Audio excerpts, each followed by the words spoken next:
нэр өөрийгөө хайрлаж сураагүй үедээ ямар хайрыг татдаг гэж өөрийг чинь ерөөсөө хайрладаггүй токсик хайрыг өөрлөгөө татдаг. Яагаад гэвэл хорвоо ертөнц зориуд чам руу тийм хүмүүсийг явуулж тэр хүмүүсээр дамжуулж тэр хүмүүс чамааг гомдоосноор дамжуулж чи өөрлөгөө буцаж ирж өөрийгөө хайрлаж сурдаг. Амьдрал хэцүү байна, ийм байна, тийм байна гэд дандаа гомдолдог байх үед чамаас цацарч байгаа энерги чинь гомдолдог амьдрал. Нөгөө хүнээс чинь цацарч байгаа энерги чинь бас нэг гомдолдог амьдрал. Хоёр энергийн долгион хоёулаа бонд болох үед энэ нь тэр чигээрээ өрөвдөлтэй амьдралыг бий болгодог. Өнөөдрийн бичлэгийн талаар би үнэхээр догдолж байна. Яагаад гэвэл бүгдээрээ өнөөдөр хэрхэн өөрийнхөө шинэ амьдралыг манифест хийх вэ? Хэрхэн шинэ өөрийгөө манифест хийх вэ гэдэг талаар ярилцгаая. Энэхүү бичлэг маань болохоор How to Manifest a New Life гэдэг visualism бичлэг дээр суурилсан бичлэг байгаа. Тэгэхдээ бол би өнөөдөр энэ бичлэгийг ревю хийгээд бас миний хувьд ч гэсэн зөндөө олон зүйлийг амьдрал дээрээ манифест хийж байгаа учраас та бүхэндээ өөрийнхөө туршлагыг хуваалцсангаа хүргэе гэсэн зүйлүүдээ ч гэсэн та бүхэндээ хүргэе гэж бодлоо. Бид нар өөрийнхөө хүссэн амьдралыг манифест хийхэд юу биднэрт саад болдог вэ гэх юм бол бид нар нуруунд дээрээ ямар нэгэн ачааг үүрж байдаг байгаа. За жишээлбэл нуруунд дээрээ ямар ачаа үүрж байна гэх юм бол бид нар өөрсдөө ч анзаараагүй байхдаа бид нар дандаа сөрөг зүйл рүү маш их анхаарлаа төвлөрүүлсэн явж байдаг. Сөрөг зүйл яриад хин нэгэнд гомдлоод эсвэл хин нэгнийг явуулж чадахгүй сунзан санаа ч юм уу бид нар иймэрхүү хүнд ачааг ардаа үүрж байх үед ерөөсөө өөрийнхөө хүссэн зүйлийг амьдралдаа татаж чаддаггүй. Яагаад гэвэл та нар бодоод үзтээ та бидний махан бие дасгал хөдөлгөөн өдөржингөө хийгээд өдөржингөө ажиллах үед ямар ч энергигүй болоод ядардаг. Яг үүнтэй адилхан бидний сүнсэн бие маань маш их энергийн доройтолд ороод ийм хүнд ачааг өөр дээрээ үүрж байх үед өөрийн хүссэн зүйлээ өөртөө татаж чаддаггүй. Хэрвээ та миний өмнөх бичлэгийг үзэж байсан бол энэ энерги гэдэг ямар чухал юм бэ? Та бид энэ амьдрал дээр байгаа бүх зүйл энергиэс үүсэлтэйгдгийг та аль хэдийн мэдэх байх. Тийм учраас өнөөдөр бүгдээрээ та биднийг гацааж уяад байгаа энэ хүнд ачааг өөрөөсөө явуулна. Жишээлбэл маш эерэг зүйл рүү анхаарлаа хандуулдаг ч юм уу амьдралынхаа юу нь болохгүй байна гэдэг рүү анхаарлаа хандуулахад зогсоогоод амьдралыг чинь юу нь болж байна, юу гоё байна гэдэг зүйл рүү илүү их анхаарлаа хандуулад түүндээ талархалтай байх хэрэгтэй. За дараагийн манифест хийхэд маш чухал бидний ойлгох ёстой зүйл гэх юм бол чи яагаад тэр зүйлийг татахыг хүсэж байгаа вэ гэдгээ ойлгох нь маш их чухал. Ихэнх үед бид нар өөртөө ингээд зориг тавьчихдээ штэ. Би тийм гоё биетэй болмоор байна. Би баян чинэлэг амьдралтай болмоор байна гэх мэт шиний чи яагаад гоё биетэй болмоор байгаа? Чи яагаад баян чинэлэг болмоор байгаа? Жишээлбэл чи баян чинэлэг болчих юм бол бусад хүмүүсээс маш их хүндрэлийг авахыг хүсэж байгаа. Бид нар ихэнх үед дандаа тэр end goal буюу эцсийнх нь үе шатыг л дандаа мөрөөддөг. Миний хувьд ч гэсэн яг тийм байсан. Гэхдээ миний туршлагаас хамгийн сайн ойлгосон зүйл гэх юм бол бид нар үйл явцаа манифест хийх хэрэгтэй. За жишээлбэл та нар ингэж бодоод үз. Намайг миний тэр хүссэн амьдрал руу аваачхад миний ямар чадвар намайг тийшээ аваачиж чадах вэ? Би ямар чадвараа хөгжүүлснээрээ тэр мөрөөдлийнхаа амьдралыг бүтээж чадах вэ? Мэдээ чи өөрийнхөө чадварыг хөгжүүлээд тэр чадвараараа хэн нэгэнд тусалж чадах юм бол тэр нь мэдээж чамд маш их хүндрэлийг авчрахаас гадна чам руу мөнгийг татна. Ямар нэгэн үн цэнийг хэн нэгэнд бүтээж өгөө тэр үн цэнээ ямар нэгэн үн цэнтэй одоо мөнгөөр солилцож байна гэж ойлгох хэрэгтэй. Бас нэг өөр жишээ гэх юм бол гоё биетэй болно гэд бараг хүн болгоны л мөрөөдөл байх. Гэхдээ зөвхөн гоё биетэй болохыг мөрөөдөөд байхгүй. Би тэр гоё биетэй болохын тулд би ямар үйлдэл хийх ёстой вэ? Би 7 хоногт хэдэн удаа жим рүү яваад ямар дасгалыг ямар дараалтаа хийх вэ? Би 7 хоногийн хэдэн өдөр нь гэртээ дасгал хийх вэ гэд өөрийнхөө тэр үйл явцын төлөвлөгөө гаргах нь маш их чухал. Дараагийн бас нэг чухал бидний анхаарах ёстой зүйл гэх юм бол бид нар амьдралдаа хүн бүх зүйлийг манифест хийж болдсон байна гэд өөртөө зөндөө олон зориг, зөндөө олон мөрөөдлийг бий болгочоод яг альнаас нь эхлэхээ мэдтгүү. Тэгэд яг нэг зүйлээсээ л эхлэх хэрэгтэй. Жишээлбэл чамд зөндөө олон зориг байлаа гэж үдээ чи ютубер болмоор байна, бизнесээ бүтээмээр байна, за хажуугаар нь гоё биетэй болчмоор байна, баян чинэлэг амьдралаа бүтээмээр байна гэд. Гэхдээ яг нэг зүйлээсээ алхам дараалтайгаар эхлэх хэрэгтэй. Жишээлбэл би гоё биетэй болно гэж зөвхөн түүндээ анхаар. Мэдээж түүндээ маш тууштай байгаад эрүүл хооллоо дасгал хөдөлгөөнөө маш тууштай хийх хэрэгтэй. Гэвэл ерөнхийдөө нэг зүйлийг зэгсэлчүүл нөгөөх нь дараагийнхаа зүйлийг татаж байдаг. Жишээлбэл чи тасгал хөдөлгөөн хийгээд эрүүл хооллоод эхлэх үед чи өөртөө тэр зарчимч байдлыг суулгаж байна. Тэгээд мэдээж бие чинь өөрчлөгдөөд ирэх үед чи өөртөө маш их итгэлтэй болж эхэлнэ, өөрийгөө хайрлаж эхэлнэ. Тэгээд дараагийнхаа зүйлийг татаж эхэлдэг байгаа. Тийм учраас маш олон зүйл рүү анхаарлаа сарниулаад алийг эхлэхээ мэдгүй, яагаа мэдгүй байхынхаа оронд зүгээр юунаас эхэлж чадах уу тэр зүйлээсээ эхлээрэй. Түүнээс гадна миний хувьд маш нэг том ухаарсан зүйл гэх юм бол бид нар ямар нэгэн зүйлийг манифест хийхдээ чиний манифест хийхийг хүсэж байгаа зүйл чинь чиний амьдралын зорилготой нийцэж байна уу гэдгийг ухаарах хэрэгтэй. Жишээлбэл чиний зорилго маш баян чинэлэг болохыг хүсэж байна гэж бодъё. Чи яагаад баян чинэлэг болохыг хүсэж байгаа вэ? Хүн болгон би баян чинэлэг болох юм бол маш аз жаргалтай болно гэж боддог. Гэхдээ хэрвээ та нар зөндөө олон баян чинэлэг хүмүүсийг харах юм бол маш олон баян чинэлэг хүмүүс амьдралын зорилгогүй, аз жаргалгүй тийм хүмүүс зөндөө байдаг. Тийм учраас бид нар юу бодох хэрэгтэй вэ гэх юм бол би энэ амьдрал дээр яах гэж ирсэн болоо? Би ямар хүнд өөрийнхөө чадвараараа яаж нөлөөлснөөрөө энэ эд баялагийг өөртөө хурааж болох вэ гэж бодох нь маш их чухал. Миний бодлоор хүн болгон өөрийн гэсэн чадвартай байдаг. За жишээлбэл та маш их мэдлэгтэй хүн байлаа гэж бодъё. Тэгээд та ном бичлээ гэж бодъё.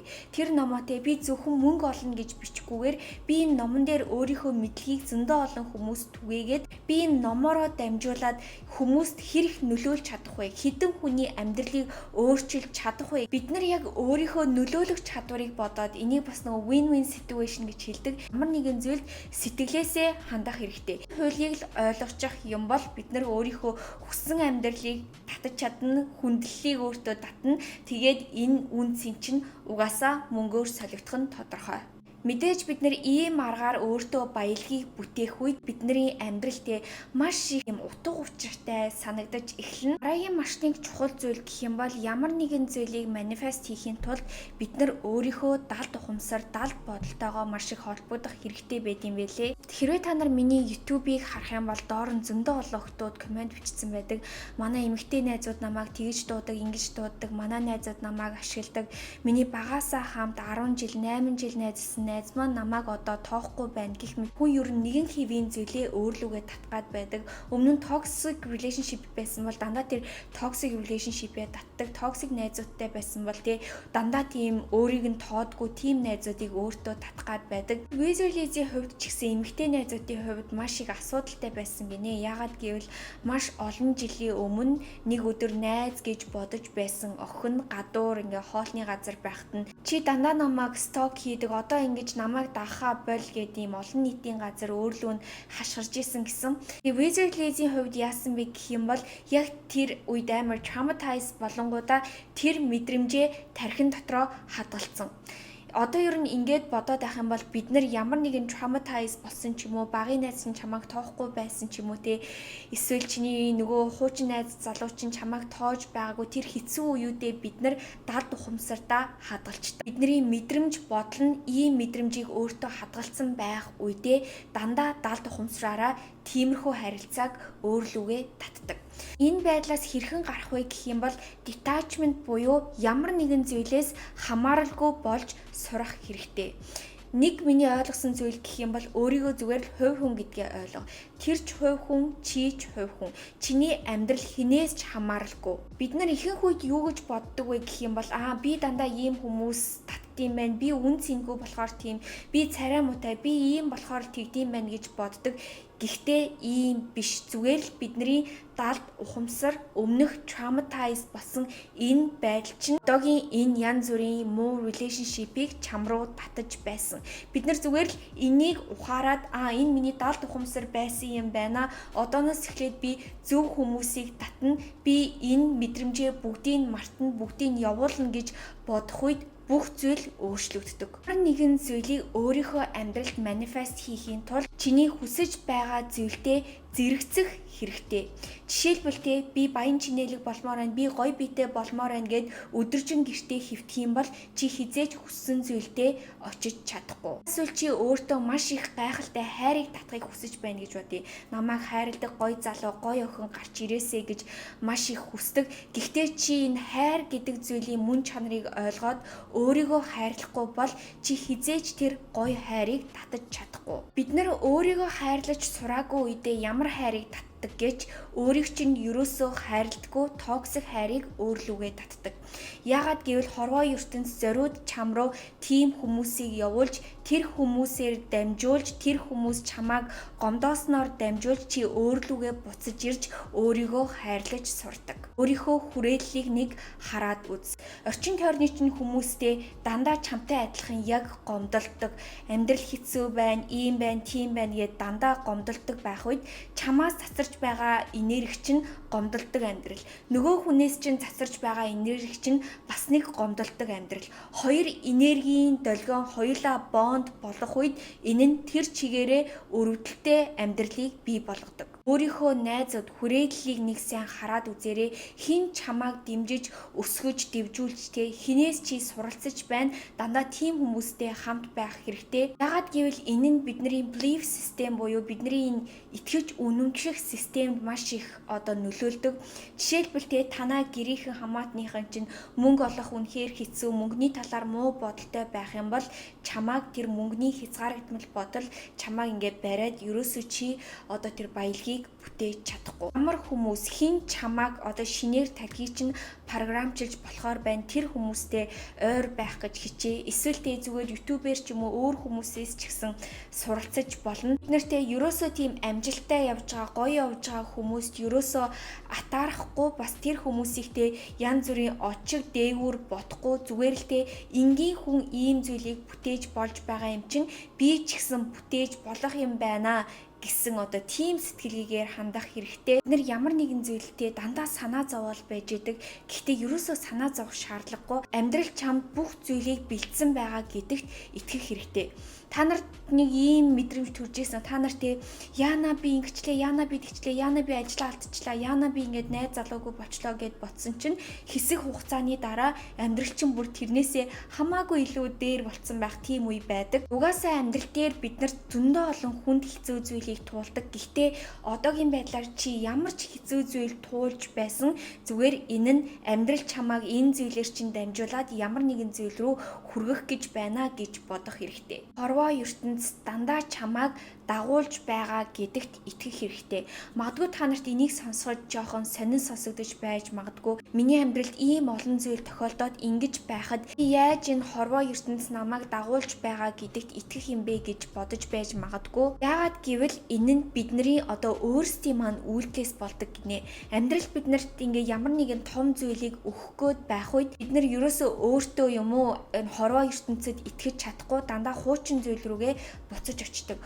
Надад энээс гоё залуу олдож чадахгүй гэд байнга экстэйгээ буцаж уусдаг ч юм уу. Надад энээс өөр гоё ажил олдохгүй гэд дандаа тэр хэцүү ажилдаа өөрийгөө боодог ч юм уу. Бид нар ямар нэгэн зүйл рүү байнга ингээд өөрөө буцаж очиод явуулах ёстой зүйлээ явуулж чадахгүй байх үед амьдрал биднэрт өгөх ёстой гоё зүйлээ өгч чаддаг. Хэрвээ бид нартэй тэр хүнээс тэр red flag буюу улаан тугийг олж хараад энэ хүн яг миний амьдралд хань болох хүн биш ээ. Энэ хүн угаасаа токсик, энэ миний хүссэн амьдрал биш гэд ямар нэгэн зүйлийг явуулах үед бид нар бүр гайхалтай зүйлсийг татаж эхэлдэг. Ямар нэгэн зүйлийг явуулах гэдэг нь яг ярьж байгаа шиг тийм ч амархан зүйл биш. Яагаад гэвэл дасан зүйл гэдэг ямар нэгэн хэсэг хугацааг тэр хүнтэй өнгөрөөсөн бол мэдээж ямар ч зүйлийг ер нь дасан зүйлээ явуулахад хэцүү байдаг. Бид нар өөрсдийгөө би үүнээс илүү гоё зүйлийг, гайхалтай зүйлийг хүртэх эрхтэй гэж бодох үед яг тэр зүйлийгэ хүртдэг. Яг энэ зүйл гэх юм бол